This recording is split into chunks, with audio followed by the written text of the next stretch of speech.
So I think just to begin, a valuable way to start is to just read the synopsis that is featured at the back of my book, because I think it gives a good sense of what the book's about, and it goes as follows. A vengeful foe, a crumbling kingdom, the final hope resting in the feeble palms of four intrepid children, chosen by prophecy for their powerful elemental abilities. Jack, Linda, Sky, and Kyle. And yet, these ill-fated adventurers will soon learn that it will take more than four to save the kingdom from the mysterious evil that threatens their homes. So, the five. What is it actually about, and why did I decide to write it?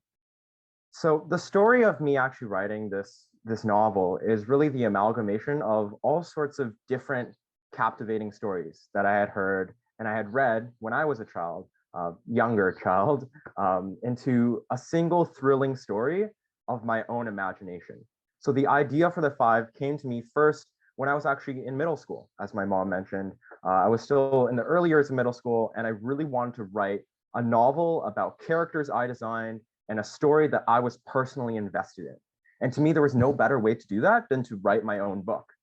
And so at the time, I was actually reading a lot of Percy Jackson. I was invested in Avatar: The Last Airbender, which is a TV show. And I was also getting into dystopian stories like The Hunger Games. And so there's hints of all those elements in the five. The story begins with a selection process to find the prophesized heroes of the kingdom, similar to The Hunger Games. These heroes bear powerful abilities similar to Avatar, and they must traverse an unfamiliar land full of mysteries similar to Percy Jackson.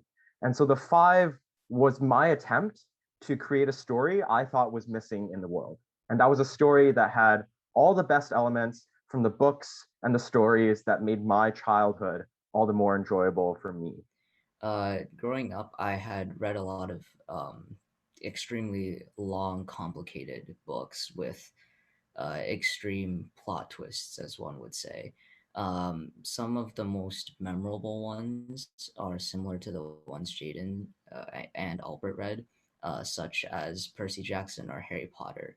We both know the authors of these books, Rick Riordan and J.K. Rowling, both authors of who I still follow to this day. I eagerly await for their new books, and it's um, mostly a matter of time before I uh, pre-order the next one and read it within a few hours. And so, growing up reading a lot of these books, after you read many of these bestsellers, you start having a certain expectation for books. And so, when I started reading some less commonly known books, I especially noticed plot holes and certain parts I would have liked to change about the story. And that's what inspired me to start writing, especially at a younger age of around grade 3 or 4. And it also helped that I had great peers who were also very passionate about writing since they were consuming basically the same content as I do. I remember meeting up with them after school or on the car and very excitedly talking about some fan fiction that we were going to write together. Of course, it never worked out as we had a lot of conflicting ideas, but I still think it's a really integral part of how I started writing and how I was able to come up with my own story.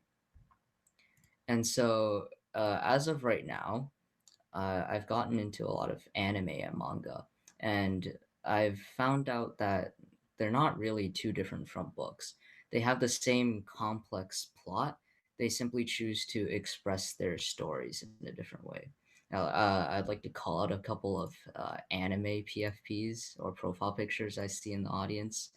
I see from manhwa, like Something About Us, or I'm pretty sure that's 2020 Street Kid Kakashi, or I might have gotten that wrong, but um, I see that anime and manga has had a huge impact on people, and it's also made an everlasting impact on me. Um, Huge stories such as Attack on Titan have really sparked my interest due to their very extravagant and complex plotline. And I wanted to include that in my own personal story, just what inspired me to write something that's different from the norm, as some people would call it, or to derive from cliches. The cliche of having the main character have everything work out for them, of having that really emotional last scene where they get all fired up and then they succeed with the power of friendship and love or whatever. I wanted to derive from that, which is why I wrote my own story, the story of Unnaturally Tainted, where the main character isn't really the heroine that most stories incorporate. Emily, if anyone is ever stressed about deadlines, imagine having your publishing company as your mother. It's damaging to your soul. So I think my story explores like the biggest moral quandary or meme of our generation or my generation, which is like, what is the meaning of life and what is the purpose of life? Although this is obviously like a joke on, in every school, right? People like talk about, hey, have you discovered the meaning of life? I think that it does play a big part in a lot of our life choices. And for a lot of youth, I think people just find that life is pretty meaningless and pretty purposeless because when you have access to so many different resources, you don't demand like certain like life necessities. And when you have so many areas to explore, oftentimes it can be like very like, your mind just goes everywhere. You don't know which path to go on. So I try to explore this idea by making it a little bit more crueler. I set into the 18th century during the Industrial Revolution, where most people who have an ordinary life literally live in a world where their job is their entire life. And oftentimes this job is pretty bad, right? So you're probably going to be working in a factory, most likely, if you live in a city. And if you live, in the countryside, you're going to be working on a farm the entire time. And your entire life, so 50, 60 years will be like this. So what is the meaning of life for them? How cruel is it for them to be doing this exact same thing every single day, eating probably the exact same meal every single night and waking up the exact same time every single morning? I think that, when we think about it like this, perhaps our life of meaningless is not so meaningless after all, because I think pretty much everyone, even in today, have it far worse than us. And I try to explore, how characters even back then can bring some more purpose to their life. So just more on some character specificity, I have two main protagonists, Edward and Eve. So Edward is representing or has lived essentially the ordinary life. He was an orphan back young, so he has experienced like the crueler side. So this is set in London in the 18th century. So he's obviously experienced the crueler side of being homeless, a homeless orphan. But Edward is unique because he appreciates the ordinary. He appreciates, the grind of working your day-to-day job. He appreciates working in the factories. He appreciates working on the docks where, you're kind of like bullied in a way by your peers, by the older men who are working alongside you. And it can be pretty rough at times, but somehow he enjoys this. And then he meets Eve. Eve is the complete opposite of Edward. Eve is the rich girl, living in central London, who has everything, and she is very spontaneous. She is super optimistic about the future. She's kind of like your young Reddit philosopher of today. She wants to live in a utopia. And when Edward meets Eve, Eve kind of wants to save Edward because she sees, hey, this guy who I kind of like, he's a friend at first, but maybe something more later, is living a pretty bad life. I want to take him to my life. I want to save him. But actually, in the end, Edward ends up saving Eve because I don't want to say the moral story, but I think a very important thing about valuing what is important in our life is kind of like valuing relationships we have with each other. So even if even if Edward was not in the best place economically or financially or by any like lifestyle means, he had strong relationships with people he cared about, and that brought meaning into his life that Eve, who is rich, who is spontaneous, kind of doesn't have. So this is kind of, one of the values I really cherish within my own life, and I try to reflect into my story. So a little bit about the inspirations for this story. So when I was maybe like 3-4 years ago, I really enjoyed like reading YA books, and then I later expanded on to more of the classics. And whenever I read a book I really enjoy, it's kind of like your escape from reality. Whenever you read a book that you really connect with, the characters you can really empathize with the characters, you are taken into a different reality and you can really appreciate life on a higher scale. It's like, because obviously the books are constructed to like oftentimes exaggerated, so you can experience relationships on a purer level. You can experience like meaning and purpose on a pure scale. So whenever I read, I feel like I also grow a little bit older because I experience, you know, the characters' experiences, even if it's fictional. And I really wanted to bring this kind of connection within my own book. I want to like establish the connection with a reader and really make you feel like you're experiencing what we're experiencing, and then take it back into your own life and try to develop some meaning in that sense. I also was really inspired by a lot of authors. Right now, I'm trying to get back into Hemingway. I read that when I was younger, but I didn't really understand him. I really like how a lot of these stories can teach a moral or some really important lesson about life without really hinting at it. You kind of have to explore it yourself, right? When after you read it, you kind of ponder about the story, you ponder about the characters and the relationships and the plot. And then the more you delve into it, the more you kind of appreciate the life that the characters lived. And I think that this is very important. Like for me, I feel like I've learned more about myself, or like perhaps like myself growing up, in stories than in my actual life. Although this might not be true for everyone, especially if you have a more adventurous life than me, I think this is, you know, this is something everyone can take away from a book. You can really learn something and grow. And for me, I've grown the most within books, and I hope to bring that within my own story. So now, So the process of writing the five is quite interesting, as my mom had described. I've always loved to read and write. I began by drawing and writing my own comic books when I was probably still in kindergarten. I became invested in the creative process of coming up with my own stories. And as simple as it sounds, I was really invested since I was in practically a toddler.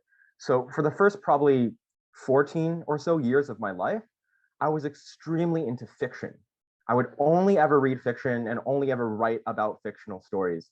And again, what drew me to fictional stories was the ability to really create my own world, in my own world, in my own making. And that was the thing that really excited me.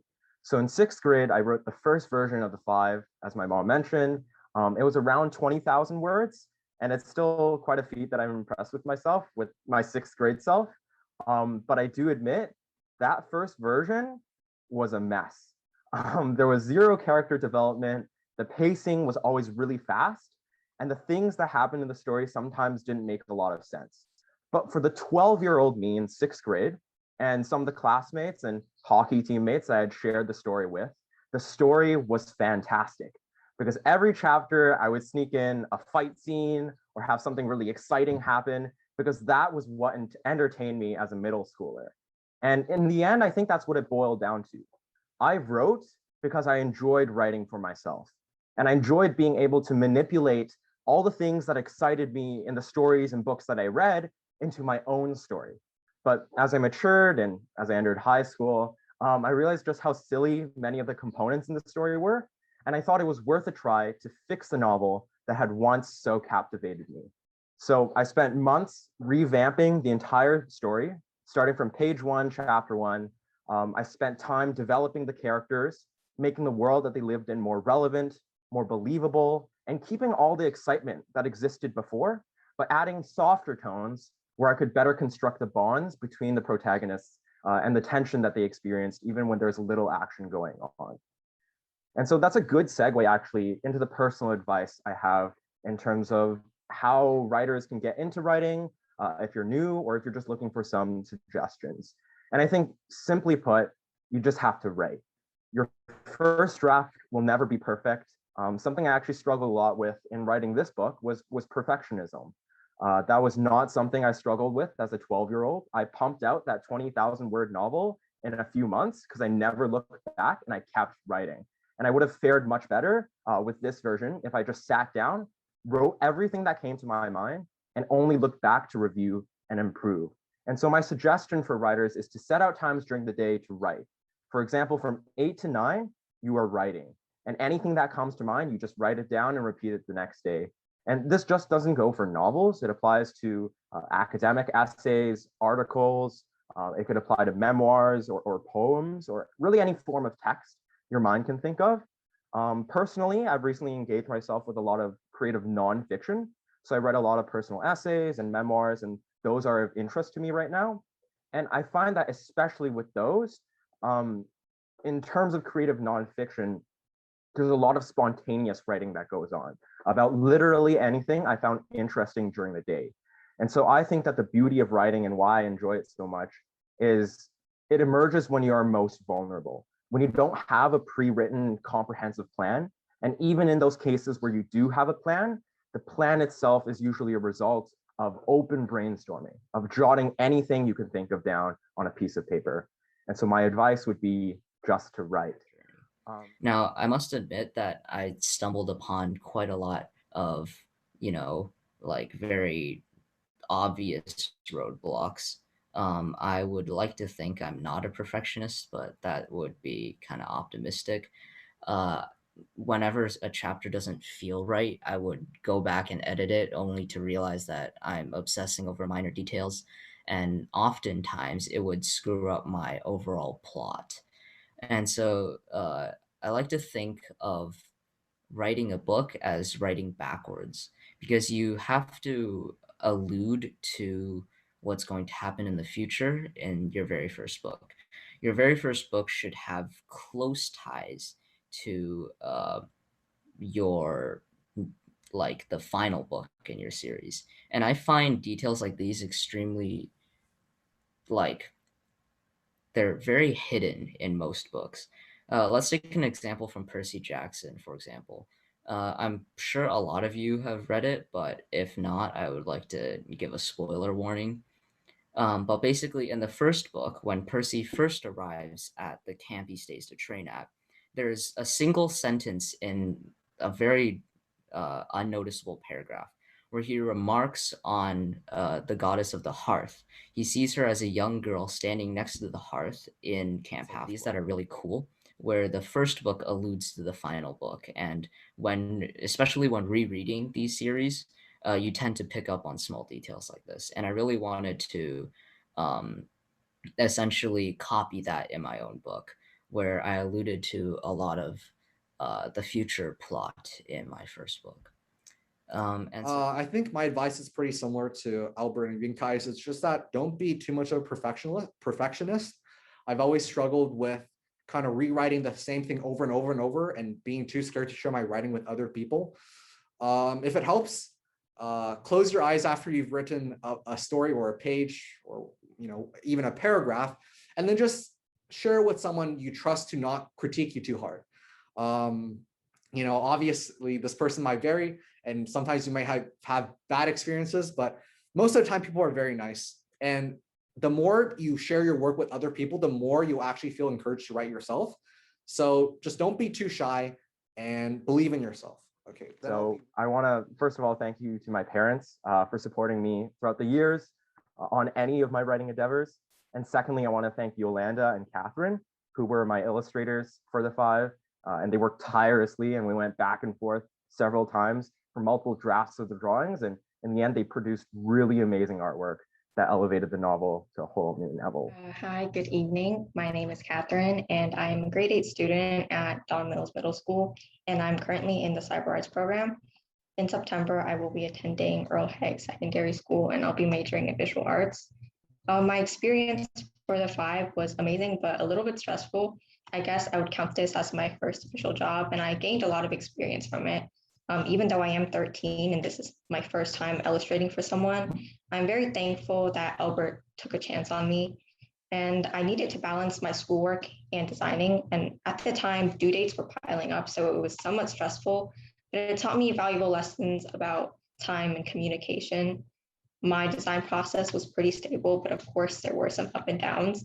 I also did research on my end and took a look at cover art like the Percy Jackson series.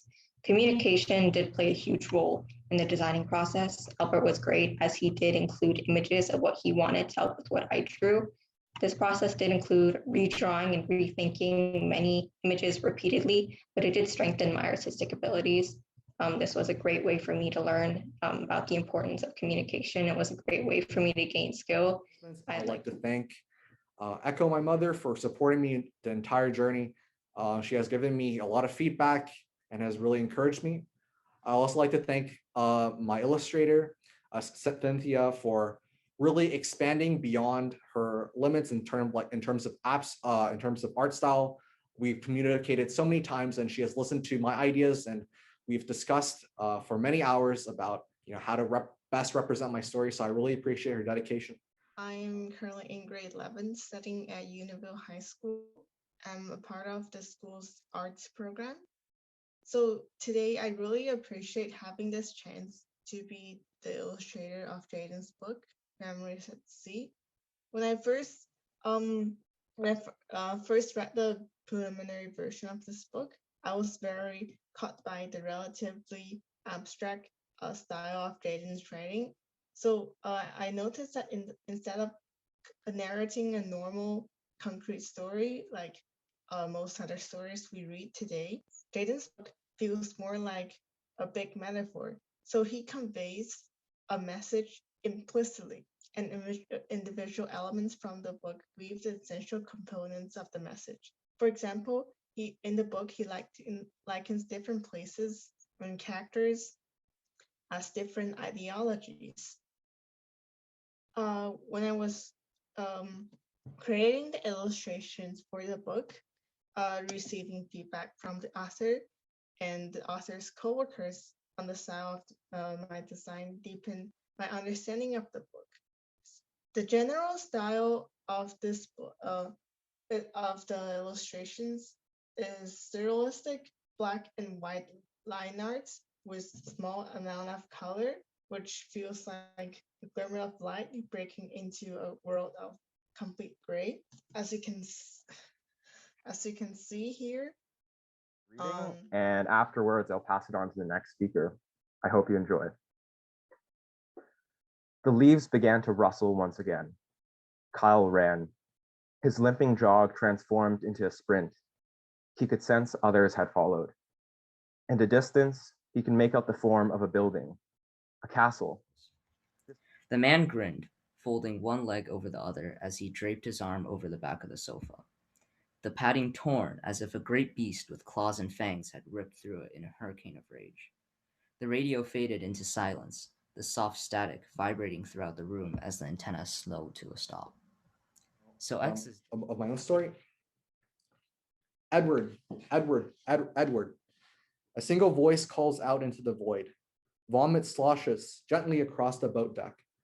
The fluid, the accumulation of several days' worth, covers its victim's body, slowly sinking to their skin, turning their scent into bile. Okay, thank you to all the 3 young authors and illustrators for answering these questions. We will just wrap up the Q&A for now. And if by now you're still not convinced that you should buy these, I don't know what to tell you. These 3 sound like great books, and they're not only great to read yourself, it's also great to give to others, give to children who are aspiring writers or who just enjoy reading in general, to show them that, hey, look, someone who is the same age or just a little bit older than you wrote this book, and that it is possible that you can do the same as well, to inspire them. And now you can order on right here, this QR code, or on the website right over here. The 3 books on Amazon. I, for one, I'm going to be reading the 3 books and sending each authors my comments. So watch out for those. I can't wait to discuss it with you after I'm finished reading. And lastly, so a big congratulations to all 3 of you. This is such a huge endeavor, and a big thank you to everyone who came onto this meeting and spent this time with us. This book launch was definitely a milestone in these young authors' lives, and it's the first of hopefully many milestones and books to come in the future. So I wish you guys all the best. And we will conclude this meeting. Thank you, everyone.